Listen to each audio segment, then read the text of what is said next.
When it comes to managing money, many of us feel like we're constantly facing an uphill battle. With the rising costs of living, a tough job market, and skyrocketing prices for everyday necessities, it often seems like no matter how hard we work, our financial situation never truly improves. We've all felt the pressure, the rising price of groceries, fuel, rent, and more. It's easy to feel stuck, like we're doing more for less. While these external factors certainly play a significant role in making things feel financially tight, there's another part of the equation that often gets overlooked: our own money habits. Bad money habits and unhealthy mindsets about spending and saving can keep us trapped in a cycle of living paycheck to paycheck, no matter how much we earn. I know this all too well because I used to live that life.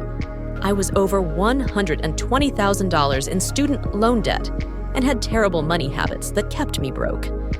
But by recognizing these habits, making small, consistent changes, and adjusting my mindset, I was able to turn things around. Today, I'm debt-free, and while increasing my income played a role in that, breaking my bad money habits is what truly allowed me to build a healthier, more secure financial future. In this video, I want to share 10 bad money habits that kept me broke for years. It wasn't until I started addressing these behaviors and mindsets that I was able to gain control over my money and start seeing real change. So if you're ready to break free from the habits holding you back and start taking control of your finances, this video is for you. Let's get started. Bad habit number 1, spending to save. Like many of us, I loved a good sale. I used to buy things just because they were on discount, thinking I was saving money. But here's the truth. You're not saving money if you're spending on things you don't actually need. Sales are designed to create a sense of urgency and convince us that we're getting a deal. But even if something is 50% off, if you didn't need it in the first place, that's not saving, it's spending. I had to learn to only buy things I had already planned for and budgeted, regardless of how great the deal seemed. The best way to save is to simply not buy at all. Bad habit number 2, not being able to pass up a deal. Closely related to the first habit, I found that I also struggled with passing up deals, especially at thrift stores or garage sales. When items are cheap, it's easy to justify purchasing them. I would tell myself, it's only $5, what's the harm? But all those little purchases add up, not only financially but also in terms of clutter. The reality is that it's not about the stuff, it's about the thrill of the deal. I learned that I needed to go into these situations with a clear plan of what I was looking for. Impulse buying, even at a thrift store, can drain your finances just as much as big-ticket items. Bad habit number 3, lifestyle creep. When you start earning more, it can feel natural to spend more. You get a raise, and suddenly you're upgrading your car, moving to a bigger apartment, or splurging on vacations.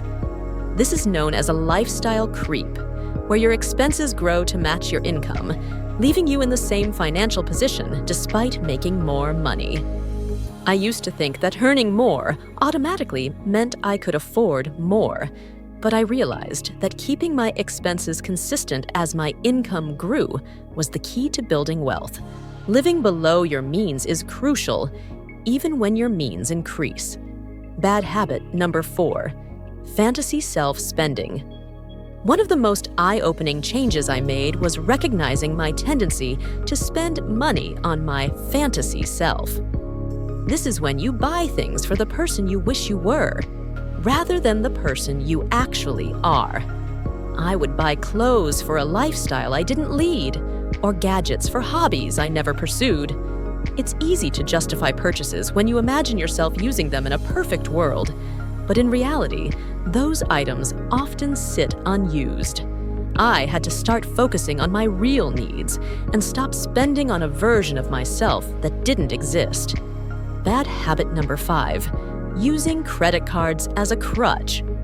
Credit cards were a big part of my financial downfall. I used them to cover expenses I couldn't afford, telling myself I'd pay it off later.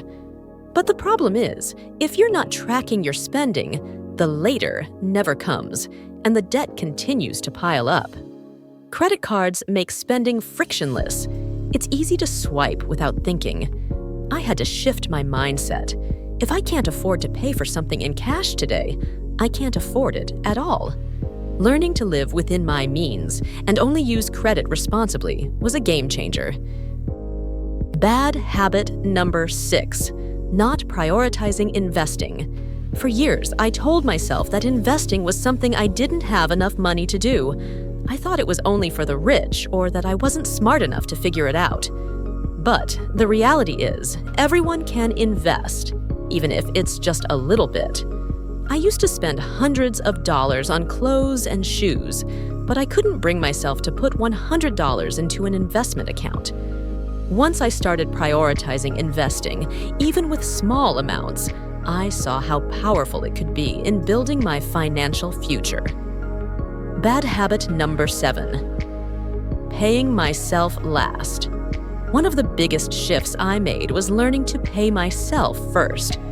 In the past, I would pay all my bills, treat myself to something nice, and then save whatever was left, if there was anything left. But that method rarely resulted in meaningful savings. Now, I automate my savings and investments so that a portion of my income is set aside before I even have a chance to spend it. This not only ensures that I'm consistently saving, but it also helps me avoid the temptation to spend on things I don't need. Bad habit number 8, instant gratification. We live in a world that thrives on instant gratification. Everything is available at the touch of a button, and we're constantly bombarded with ads encouraging us to buy now. But I've learned that waiting often saves me from making unnecessary purchases. I started using a wish list for non-essential items, and I give myself time before making a decision. More often than not, after a few days or weeks, I realize I didn't actually need or want the item in the first place. Bad habit number 9, saying yes to everything. Social spending was another trap I fell into. I wanted to say yes to every dinner, every drink, and every weekend getaway with friends, even if I couldn't afford it. But constantly saying yes to these activities was keeping me from achieving my financial goals. Learning to say no was hard at first, but it's been essential to my financial well-being. Now, I focus on spending time with friends in ways that don't break the bank, like hosting game nights or going for a walk in the park. Bad habit number 10, waiting for the right time to get serious about money. I used to think, once I earn more, then I'll start saving and investing. But waiting for the perfect moment to get serious about your finances is a mistake. You don't need to make 6 figures to start budgeting, saving, or investing. The best time to start is now. Learning how to manage my money with what I had, rather than waiting for a higher income, allowed me to build healthy financial habits that set me up for long-term success. By addressing these 10 bad money habits, I was able to take control of my finances and completely transform my life. It wasn't easy, and it didn't happen overnight, but making these changes allowed me to go from being buried in debt to living a life of financial freedom. If I can do it, so can you. Let me know in the comments which bad money habits you're working on, and let's encourage each other on this journey to better financial health. Thank you so much for watching. Be sure to subscribe, give this video a thumbs up, and share it with a friend who might need to hear this. I'll see you in the next video.